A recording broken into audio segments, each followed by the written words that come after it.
The woman who wears my wife's face has been living with me for 3 weeks now. This is not a metaphor or some kind of psychological complaint after a trauma. It is a literal and terrifying fact my mind is struggling to accept every single moment.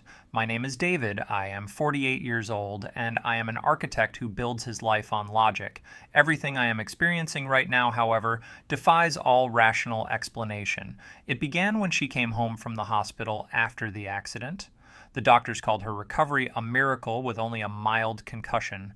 I call it the day my wife, Sarah, was replaced by a stranger. The evidence for this is not one single thing, but 1,000 tiny, horrifying details. Today, the evidence was in our kitchen, a room that was once the warm, beating heart of our home. I found her standing there with a focus I had never seen before. She was emptying the spice cabinet and arranging the jars alphabetically. The real Sarah treated cooking like joyful chaos, never knowing where anything was. This person, this imposter, was creating a system of rigid, sterile order. She had already wiped down every surface until the room smelled like a hospital. The comfortable scent of my wife, a mix of her perfume and general life, was gone. I stood in the doorway and watched her, feeling like a ghost in my own house. Her movements were graceful but unnervingly precise and efficient, lacking all of Sarah's familiar, slightly clumsy warmth. When she turned and saw me, she produced a smile that was structurally perfect but emotionally hollow. It was a polite facial arrangement that did not reach her eyes. I asked her what she was doing, my voice sounding foreign to my own ears. She explained that organization was the key to a peaceful mind. This felt like a line she had memorized from a self-help book. All I could think about was Sarah laughing and calling our messy kitchen creatively seasoned. The final definitive proof came a few moments later as she continued her work. She began to hum a tune from an old movie we both loved. At first, a wave of relief washed over me, a desperate hope that I was wrong. But then I listened closely to the sound itself. The melody was perfect, each note struck with chilling, flawless accuracy. My beautiful Sarah had always been wonderfully and completely tone deaf. Her imperfect humming was the constant, gentle soundtrack to our 20-year marriage. This stranger's perfect rendition was the sound of my world ending. For the first week, I told myself this was all part of her recovery. The doctors had used phrases like neural reorganization and post-traumatic stress. I clung to those clinical terms like a man clinging to a raft. I wanted a rational explanation for the unsettling stranger in my house. I tried to maintain our old routines, hoping they would bring my wife back. We used to have coffee in the sunroom every single morning. Sarah would talk about her dreams or an interesting article she had read. Now we just sat in a sterile, uncomfortable silence between sips. Her sister Jenna called to check in, and I mentioned the obsessive cleaning. Jenna told me I needed to be more patient with her. She said I was probably hovering too much and making Sarah feel stressed. Her words were meant to be reassuring, but they just made me feel guilty. I started to believe that the problem was my own lack of patience. I was trying too hard to rush her back to a normal state. We even had our friends Mark and Lisa over for dinner. The old Sarah would have filled the house with energy and laughter. This new version of her was a quiet and polite hostess. She moved through the evening with a detached and flawless grace. Mark told me later that she seemed to be handling everything incredibly well. But I saw the confused look Lisa gave me when Sarah forgot a shared memory. I chose to ignore it, wanting to believe Mark's assessment instead. Her passion for her graphic design work completely vanished into thin air. Her expensive tablet and computer began to gather a thin layer of dust. The vibrant, creative woman I married was now content with empty days. I tried to coax her back by bringing up old projects she loved. She would just nod politely with no recognition in her eyes. I suggested we watch our favorite movies, but she always had an excuse. The warning signs were like a series of red flags that I was deliberately ignoring. One evening, I found her in the living room with our old photo albums. She was not smiling or reminiscing about the pictures. She was staring at them with a look of intense, methodical study. It was the look of a spy learning the details of a cover identity. Our 20th wedding anniversary was the day my denial finally shattered. I had spent weeks planning a way to reconnect with her. I thought a powerful shared memory could break through the fog. I had a special gift made for her, something deeply personal. It was a framed first edition cover of her favorite obscure novel. We had found a tattered copy in a dusty bookstore on our honeymoon. That discovery had been a moment of pure, unexpected joy for us. I thought seeing it again would surely trigger some kind of emotional response. I gave her the gift during a quiet dinner at home. She unwrapped it slowly with that same careful, precise manner. She looked at the framed book cover for a long time. I waited for the spark of recognition, for the smile to finally reach her eyes. Instead, she just gave me a polite and slightly confused look. She told me that it was a very interesting piece of art. She asked me if the author was someone she was supposed to know. The question hit me with the force of a physical blow. A 20-year-old memory, a cornerstone of our life together, was just gone. I tried to explain its significance, my voice shaking a little. I reminded her of the little bookstore and the rainy afternoon. She listened patiently, like a student receiving a history lesson. There was absolutely no flicker of memory in her expression at all. It was the first time I felt true, gut-wrenching panic take over me. All the other little things could be explained away by her concussion. This was not a small detail, this was a foundational piece of us. The illusion that I was living with a healing Sarah was destroyed. I was living with a stranger who had no access to our past. The gift sat on the table between us, a monument to a memory only I held. For the first time, I felt an unbearable and profound sense of loneliness. The anniversary dinner left a scar on my sense of reality. My first instinct was to blame myself for the entire disaster. I told myself that I had pushed her far too hard. Her brain was a fragile thing, still healing from a major trauma. I had been selfish to expect her to access a complex emotional memory. I resolved to be a better, more understanding husband from that point on. The next morning, I called her sister Jenna in a state of desperation. I explained what happened with the gift in excruciating detail. I told her that a core piece of their shared history was completely gone. Jenna's response was cold and immediate, cutting me to the core. She accused me of making Sarah's recovery entirely about my own needs. She said I was putting an immense amount of pressure on her. Her words suggested I was actively harming my wife's mental state. I hung up the phone, feeling like a monster, drowning in misplaced guilt. Later that day, I tried to have a gentle conversation with Sarah. I told her I was feeling a little lost and disconnected from her. I said I was worried about us and wanted to help her. She responded with a quiet and devastatingly effective performance. Tears welled up in her eyes as she told me I was right. She said she was trying as hard as she could to be herself again. She claimed my obvious disappointment was making her feel like a failure. The conversation ended with me apologizing to her for my feelings. I was now the bad guy for noticing she had been replaced. My internal world became a confusing and lonely place to be. I was caught between the chilling evidence of my senses and everyone's narrative. My gut screamed that this woman was a stranger in my home, but my guilt insisted that I was a cruel and impatient husband. I started to seriously question my own sanity for the first time. I chose to believe their version of the story over my own eyes. My period of willful blindness lasted for about another 2 weeks. I played the part of the supportive husband as best as I could. I ignored the coldness in our house and pretended things were normal, but the universe seemed determined to show me the horrifying truth. The evidence began to mount in ways that were impossible to ignore. My Sarah was a terrible cook, a fact we often joked about. She could burn water and would set off the smoke alarm regularly. One evening, this new woman prepared a complex French dinner for us. It was perfectly cooked and elegantly presented, a meal from a fine restaurant.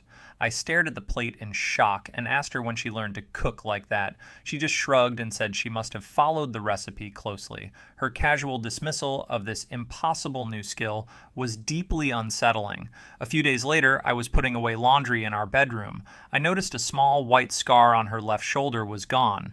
My real wife had gotten that scar from a bicycle fall when we were dating. It was a permanent and familiar part of her body. I asked her what happened to the scar on her shoulder. She gave me a blank look and said she never had one. The ultimate proof, however, was something I found by accident. I was searching for a pen in her newly organized office desk. Tucked beneath a stack of paper, I found a small black notebook. Her handwriting filled the pages, but it was too neat and controlled. The notebook was filled with lists of basic facts about our lives. It had notes about my favorite foods and the names of my parents. There were reminders about our friends and their children's names. It even had a page titled Personality Notes with phrases written down. One of the phrases on the page was, "Laugh when he makes a joke." I felt the blood drain from my face as I stood there. This was not a journal. It was a script for playing my wife. I knew then with absolute certainty that I was not going crazy. I was living with a methodical and calculating imposter. Living with the knowledge of the notebook changed my entire demeanor. I was no longer a confused and grieving husband in my own home. I was now a silent observer, a warden in a one-person prison. My fear had been replaced with a cold and methodical watchfulness. I knew I had to stop waiting for more accidental proof to appear. I needed to create a definitive test that would be undeniable. I had to design a trap using a memory she could not possibly know. The memory had to be emotional, something the real Sarah would defend. I decided to use the memory of our first dog, Gus. He was a gentle old golden retriever we had loved for years. Gus had died peacefully of old age in Sarah's arms one morning. It was a sad and tender memory we had shared together. The lie I constructed was a cruel and ugly distortion of that truth. We were sitting on the back porch one evening, a common routine. I waited for a long pause in the quiet between us. Then I casually mentioned how sad I was about our old dog Gus. I told her I had been thinking about that terrible day. I said I remembered how hard it was after he bit the neighbor's child. I watched her face carefully for any sign of confusion or protest. She just nodded slowly with a look of practiced sadness. She told me that it had been a truly heartbreaking decision to make.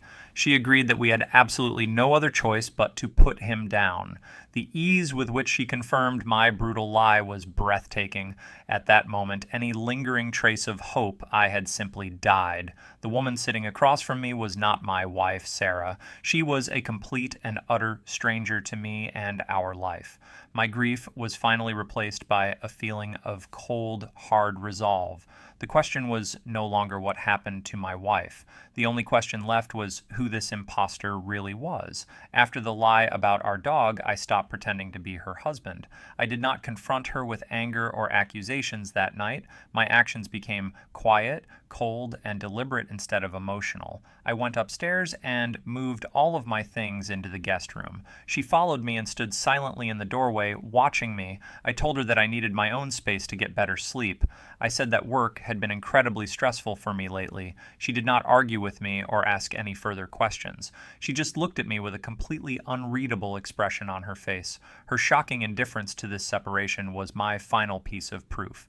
The real Sarah would have fought, cried, or demanded an explanation. This stranger just accepted the new arrangement like it was nothing. The emotional connection between us was now visibly and completely severed. Our house became a silent territory divided between two strangers. A few days later, I made one last attempt to reach out. I called my friend Mark and told him something was deeply wrong. I explained that Sarah's memory had crucial and impossible gaps in it. Mark listened patiently, but his advice was not for my wife. He told me that I sounded like I was having a breakdown. He suggested that I should seek out therapy for myself. He thought I was not coping with the trauma of her accident. My friend's reaction was the final wall that sealed my isolation. I was now completely and utterly alone with this terrifying knowledge. My world had shifted into a place where I could not trust anyone. I was the only person who knew the truth about the woman. My role as a husband was over, replaced by something much colder. I had to become an investigator in my very own home. My isolation became a source of unexpected and empowering clarity.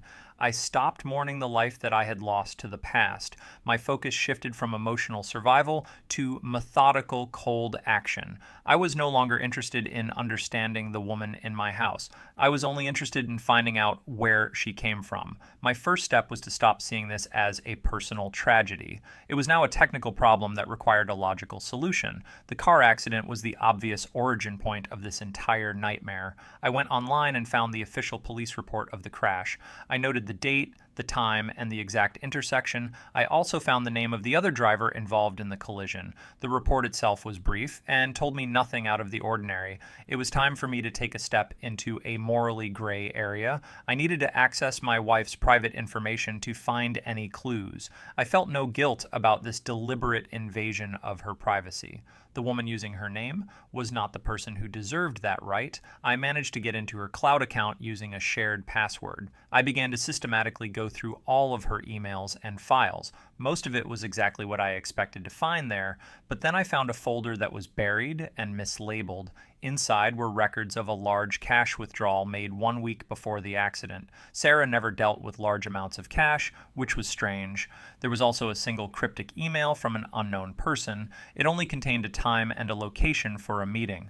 The meeting was scheduled for the day right after the accident. The cryptic email and the cash withdrawal became my new obsession. I was now fully committed to unraveling this entire conspiracy. I decided to investigate the other driver from the police report. I needed to see if there was any connection between them. His name was a common one, but I ran a deep background check. My search for him led me down a completely unexpected and dark path. I did not find a direct link to the man himself, but his name was connected to an old address of Sarah's family. This new information made my heart pound inside my chest. I started digging into my wife's family history with frantic energy. I spent an entire night searching public records and old archives online. That was when I found the secret she had kept from me. My wife, Sarah, had an identical twin sister named Rebecca. I had never even heard her name mentioned in 20 years. The records showed Rebecca had a long history of severe psychiatric problems. She had been institutionalized since she was a teenager for her issues. I found another record showing she was released just 1 month before the car accident. The tension in my body became almost unbearable as the pieces connected. The woman in my house was not just a random stranger. She was my wife's secret, institutionalized twin sister. The large cash withdrawal suddenly made a terrifying kind of sense. The email was likely about a meeting between the two sisters. I was now living in the same house with this person. I felt a surge of adrenaline and a profound, chilling fear. The situation had escalated from a mystery into something far more dangerous. I was in too deep to ever consider turning back now. The knowledge of the twin sister solidified my final course of action. I was not going to call the police and tell them my insane story. I was not going to try and expose her to our friends or family. My only goal was to get out of the situation with my sanity intact. I needed one final confrontation, not for answers, but for an ending. I went into my room and gathered all of the evidence I had collected. I had the notebook, the bank records, and Rebecca's release papers. I walked downstairs and found her reading a book in the living room. She looked up at me with that same placid and empty expression. I did not say a single word to her as I approached. I just placed all of the documents on the table in front of her. She looked down at the papers, her expression slowly changing. The mask of Sarah finally fell away after all of these weeks. She looked at the proof of her identity and then looked at me. There was no fear in her eyes, only a kind of weary resignation. She finally told me the truth in a calm and even voice. She said that my wife, Sarah, had died instantly in the car crash. They had been on their way from their secret reunion meeting. She saw a chance to escape her own broken life and take Sarah's. She told me the whole story without a single trace of remorse. Hearing the words that my wife was truly gone was the final blow. I did not yell at her or ask for any more details. I simply stood up and walked out of the living room. She watched me go without saying another word to stop me. I went to the guest room and packed a single bag for myself. This was not an act of revenge. It was a quiet amputation. I walked out the front door and left my entire life behind me. I drove for hours that night with no particular destination in mind. The road was a dark ribbon pulling me away from my old life. I did not feel sadness or anger while I was driving. I did not feel anything at all except a profound and hollow emptiness. My mind was quiet, all the frantic energy was finally gone. My wife was dead, and a stranger was now living in my house. My friends believe that I am currently having a mental breakdown. There were no lessons to be learned from this horrible situation. There was no comfort to be found in any of my actions. I eventually pulled into a small, anonymous town and found a cheap motel. I checked in under a false name and paid with my cash. I walked into the sterile and impersonal room and locked the door. I took out my phone, which had been silent the whole time. Then I walked outside and threw it into a large dumpster. That was the last connection I had to my entire former world. I went back to my room and sat on the edge of the bed. The only sound in the room was the quiet hum of the air conditioner. The future was a complete and total blank slate in front of me. I had successfully escaped the lie, but I had escaped into nothing. I saw my own reflection in the dark screen of the television. I did not recognize the empty and haunted man looking back at me. If you enjoyed this video, support it with a like, subscribe to the channel, and leave a comment with your thoughts. Your reaction helps me create new stories.